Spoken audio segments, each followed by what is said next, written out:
नमस्कार बच्चों, आज हम करेंगे कक्षा 10वीं का पहला पाठ यूरोप में राष्ट्रवाद का उदय।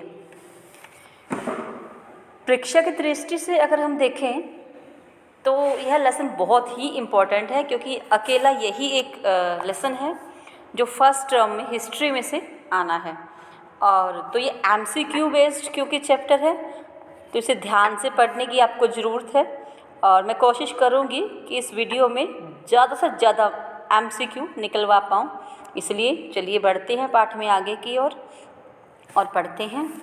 यूरोप में राष्ट्रवाद का उदय। यह उस समय की बात हो रही है जब यूरोप क्या बल्कि पूरा ही विश्व छोटे छोटे टुकड़ों में बंटा हुआ था। मतलब कोई भी छोटे छोटे राज्य तो थे, लेकिन राष्ट्र राज्य नहीं थे, एक बड़ा देश नहीं था, केंद्रीय शक्ति नहीं होती थी। तो ये उसी समय की बात हो रही है जब लगता था कि छोटे छोटे टुकड़ों को जोड़कर एक बड़ा राष्ट्र बना दिया जाए, एक केंद्रीय शक्ति के अंडर में किसी राष्ट्र को चलाया जाए तो बेहतर तरीके से चलाया जा सकता है, विकास किया जा सकता है। तो देखिए, सबसे पहले हम इसमें देखेंगे एक चित्र आपके सामने दिखाई दे रहा है। इस चित्र के ऊपर बहुत सारे क्वेश्चंस आपसे पूछे जा सकते हैं, क्योंकि कहने को यह एक चित्र है लेकिन इसमें 4 चित्र दिखाए गए हैं। और आपके बुक के जो पहले 2 पेजेस हैं इस चैप्टर के, वो इसी चित्र के ऊपर है और इसी चित्र पे बहुत सारे क्वेश्चन आ जाएंगे परीक्षा में। तो सबसे पहले आपको जानने की ज़रूरत है कि चित्र नंबर 1 कौन सा है। ये प्रतिमा, स्वतंत्रता की मूर्ति की प्रतिमा जो दिखाई गई है, ये चित्र नंबर 1 है। और ये जो एक लंबी सी कतार आप देख रहे हैं, ये लंबी कतार चित्र नंबर 2 है, जिसमें सभी राष्ट्र के लोग खड़े हुए हैं। और ये जो नीचे ज़मीन पर इतने सारे ध्वस्त अवशेष, क्राउन वगैरह टुकड़े बिखरे पड़े हुए देख रहे हैं, ये चित्र नंबर 3 है। और आसमान में जो यीशु मसीह के साथ कुछ और देवता दिखाए गए हैं, ये चित्र नंबर 4 है। तो ध्यान से देख लीजिएगा, ये चित्र नंबर 1 है, ये चित्र नंबर 2 है, और ये चित्र नंबर 3 है, और ये चित्र नंबर 4 है। तो इन्हीं 4 चित्रों के बारे में हम पहले 2 पेजेस में पढ़ेंगे। तो आपसे पूछ लिया जाएगा, हम इस चित्र को लेकर ही बात करते हैं। आपसे अगर पूछ लिया जाए कि यह चित्र किसने बनाया, कब बनाया, इस चित्र की थीम क्या है, इस चित्र में किसे दिखाया गया है, तो इन्हीं सभी प्रश्नों का उत्तर आपको यही मिलेगा। देखिए, 1848 में एक फ्रांसीसी कलाकार फ्रेडरिक सरियू ने 4 चित्रों की एक श्रृंखला बनाई। 3 क्वेश्चन बन गए हैं। चित्र कब बनाया? 1848 में बनाया। किसने बनाया? फ्रेडरिक सरियू ने बनाया। फ्रेडरिक सरियू कौन थे? फ्रांसीसी कलाकार थे। और उन्होंने कुल कितने चित्र बनाए थे? 4 चित्र बनाए थे। और उन चित्रों की थीम क्या थी? चित्रों के बारे में, मतलब क्या, किस बेस पर बनाए गए हैं, इसमें उसने सपनों का एक संसार रचा है। उसके शब्दों में जनतांत्रिक और सामाजिक गणतंत्रों से मिलकर बना हुआ एक चित्र है, जहाँ पर फ्रेडरिक सरियू चाह रहे थे कि जनतंत्र, गणतंत्र हो देश में, मतलब राजशाही खत्म की जाए, राजा की रानी की सरकार खत्म हो और एक केंद्र सरकार की स्थापना की जाए। आप इस चित्र को यूटोपिया कह सकते हैं। यूटोपिया मीन्स एक ऐसा राज्य, एक ऐसे राज्य की कल्पना करना जिसका होना बहुत ही मुश्किल है। इतना आदर्श कोई राज्य होना जैसे राम राज्य हो। तो यहाँ पर फ्रेडरिक सरियू ने एक ऐसे राज्य की कल्पना की थी जहाँ पर डेमोक्रेसी हो, जहाँ पर लोगों की सुनी जाए, लोगों की नीड के अनुसार फैसले लिए जाएं। यूरोप और अमेरिका के लोग दिखाए गए। देखिए, सबसे पहले क्या दिखा है? पहले चित्र में हमने बात की थी, इस एक ही चित्र में 4 हैं। आगे की तरफ बढ़ते हैं, इसमें किस तरह से दिखाए गए हैं। यूरोप और अमेरिका के लोग इसमें दिखाए गए हैं। क्या करते हुए? सभी उम्र और सामाजिक वर्गों के लोग दिखाए गए हैं। सभी उम्र और सामाजिक वर्गों के स्त्री पुरुष एक लंबी कतार में स्वतंत्रता की प्रतिमा की पूजा करते हुए, वंदना करते हुए जा रहे हैं। और इसकी वंदना क्यों की जा रही है? क्योंकि इस स्वतंत्रता की प्रतिमा को एक महिला का रूप दिया गया है, आज़ादी के रूप में माना गया है। जिस प्रकार हम बोलते हैं ना कि भारत माता की जय, मतलब हमने हमारे भारत देश को माता का दर्जा दिया है, तो वही उसी अपने देश को एक महिला के रूप में दिखाना ही स्वतंत्रता की मूर्ति का प्रतीक है, या उसके प्रतीक के रूप में स्वतंत्रता की मूर्ति को यहाँ पर रखा गया है। और इन सभी देशों के लोगों का लाइन में चलकर स्वतंत्रता की मूर्ति की वंदना करना इस बात का प्रतीक है कि जो भी राष्ट्र स्वतंत्रता की मूर्ति के पास पहुँच गया तो समझो वो राष्ट्र राज्य बन गया, वो आज़ाद हो गया, वो एकता में बंध गया। तो इसीलिए सभी को उस टाइम आज़ादी चाहिए थी, सभी को राष्ट्र राज्य बनाने थे, इसलिए यहाँ पर इस रूप में दिखाया गया है कि सभी उसकी वंदना कर रहे हैं, मतलब सभी आज़ादी की, सभी राष्ट्र राज्यों की भावना रखे हुए हैं, ऐसा चाहते हैं कि राष्ट्र राज्य बन जाए। तो यहाँ पर वही दिखाया गया है कि आपको याद होगा फ्रांसीसी क्रांति के दौरान कलाकार स्वतंत्रता को प्रतिमा या महिला का रूप प्रदान किया करते थे। यहाँ भी आप ज्ञानोदय की मशाल को पहचान सकते हैं, उसके हाथ में है और दूसरे में मनुष्य के अधिकारों का घोषणा पत्र है। यानी कि यहाँ पर देखिए, एक हाथ में ये ज्ञानोदय की मशाल है और दूसरे में अधिकारों का घोषणा पत्र है।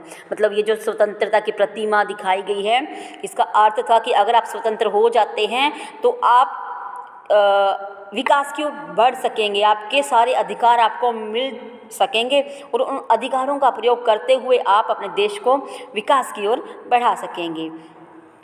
तो प्रतिमा के सामने ज़मीन पर निरंकुश संस्थानों के ध्वस्त अवशेष बिखरे पड़े हैं। ये देखिए यहाँ पर पड़े हुए हैं। इसका मतलब था कि जितने भी राष्ट्र प्रतिमा के पास पहुंच चुके हैं उन सभी में से राजशाही को ख़त्म कर दिया गया है, निरंकुश राजशाही को ख़त्म कर दिया गया है। निरंकुश संस्थानों के ध्वस्त अवशेष, निरंकुश मीन्स ऐसे राजा, ऐसे रानी का शासन जिसके ऊपर किसी का अंकुश नहीं होता, कंट्रोल नहीं होता। किसका अंकुश? मतलब किसी संसद वगैरह का, किसी सभा का, विधानसभा का, विधान परिषद का, जिस पर किसी का भी कंट्रोल नहीं होता और अपनी ही मनमानी करके शासन करने वाले राजा जो रानी होते हैं, उन्हीं के ध्वस्त अवशेष यहाँ पर पड़े हुए हैं। यानी कि उनको मार दिया गया है, हटा दिया गया, राज्यों को राष्ट्र राज्य बना दिया गया। तो इस तरह से यहाँ पर सभी एक जुलूस निकाल रहे हैं, स्वतंत्रता की मूर्ति की प्रतिमा करते हुए, वंदना करते हुए जा रहे हैं। स्वतंत्रता की मूर्ति से कहीं आगे इस जुलूस का नेतृत्व कर रहे हैं कौन? संयुक्त राज्य अमेरिका और स्विट्ज़रलैंड। कहीं आगे, मतलब वो आगे निकल चुके हैं। इसका मतलब संयुक्त राज्य अमेरिका और स्विट्ज़रलैंड उस टाइम में आज़ाद हो चुके थे, निरंकुशशाही जो थी यहाँ से ख़त्म हो चुकी थी और तब तक ये राष्ट्र राज्य बन चुके थे। इसीलिए कहा गया है कि ये स्वतंत्रता की मूर्ति से कहीं आगे निकल चुके हैं। फ्रांस जो कि तिरंगे से पहचाना जा सकता है, प्रतिमा के पास अभी अभी पहुंचा है, प्रतिमा के पास अभी अभी पहुंचा है। इसका मतलब है कि वो समय है जब फ्रांस उसी टाइम आज़ाद हुआ था, बहुत समय पहले आज़ाद नहीं हुआ था, जस्ट उसी टाइम आज़ाद हुआ था। यानी कि वो उस स्वतंत्रता की मूर्ति के पास बिल्कुल तभी ही पहुंचा था। और उसके पीछे जर्मनी के लोग काला लाल, देख सकते हैं आप, काला लाल सुनहरा झंडा थामे हुए हैं।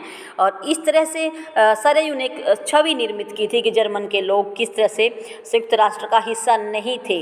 जो झंडा वे थामे हुए हैं वह 1848 की उदारवादी उम्मीदों की अभिव्यक्ति था, जिसमें अनेक जर्मन भाषी रियासतों को एक प्रजातांत्रिक संविधान के अंतर्गत एक राष्ट्र राज्य में गठित करने की चाह थी।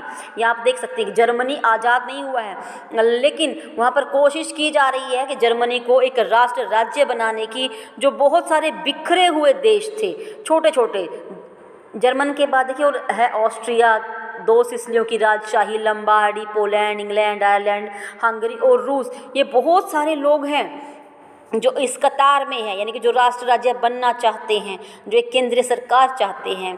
तो इस तरह से चित्रकार ने इनका इस्तेमाल दुनिया के राष्ट्रों के बीच भाईचारे के प्रतीक के रूप में दिखाया है कि किस तरह से राष्ट्र राज्य के उदय को लेकर लोगों के मन में क्रांति सी आ गई थी और सभी ने चाहा था कि अपने छोटे छोटे टुकड़ों को जोड़कर एक अच्छा खासा राष्ट्र का निर्माण किया जाए, ताकि वो भी आधुनिकता के साथ आगे बढ़ सकें और अपने देश का विकास कर सकें।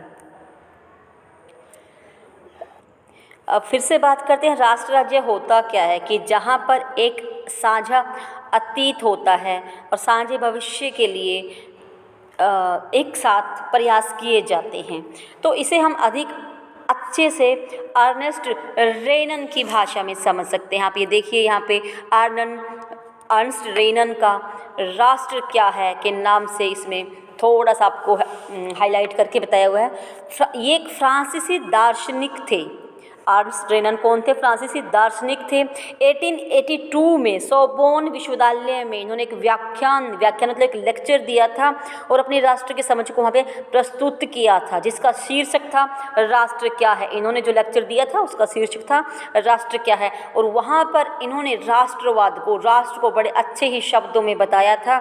और ये इस बात की आलोचना भी करते हैं कि राष्ट्र समान भाषा, नस्ल, धर्म या क्षेत्र से बनता है, सिर्फ इतना ही राष्ट्र नहीं कहलाता है, बल्कि एक राष्ट्र, अगर हम अर्नेस्ट रेनन के शब्दों में बात करते हैं, एक राष्ट्र लंबे प्रयासों, त्याग, निष्ठा का चरम बिंदु होता है। शौर्य, वीरता से युक्त अतीत, महान पुरुषों के नाम, गौरव, और यह वह सामाजिक पूंजी है जिस पर एक राष्ट्रीय विचार आधारित किया जाता है। अतीत में समान गौरव का होना, वर्तमान में समान इच्छा संकल्प का होना, साथ मिलकर महान काम करना और आगे इस काम को करने की इच्छा होना, यही सब जरूरी है एक बड़े लेवल पर एक जनसमूह में होना, और तब कहीं जाकर कोई छोटा सा राज्य एक राष्ट्र बन पाता है, राष्ट्र कहलाता है। और दूसरी पहचान होती है राष्ट्र की कि वहाँ पर जनमत संग्रह करवाकर छोटे छोटे निर्णयों को रोज़मर्रा की ज़िंदगी में लिया जा सकता है कि कौन सा काम करना है, कौन सा नहीं करना है। जनमत संग्रह मतलब वोटिंग करवा कर कि सभी को बिठाकर और डिसाइड किया जाए कि कौन सा काम करना है और कौन सा काम नहीं करना है।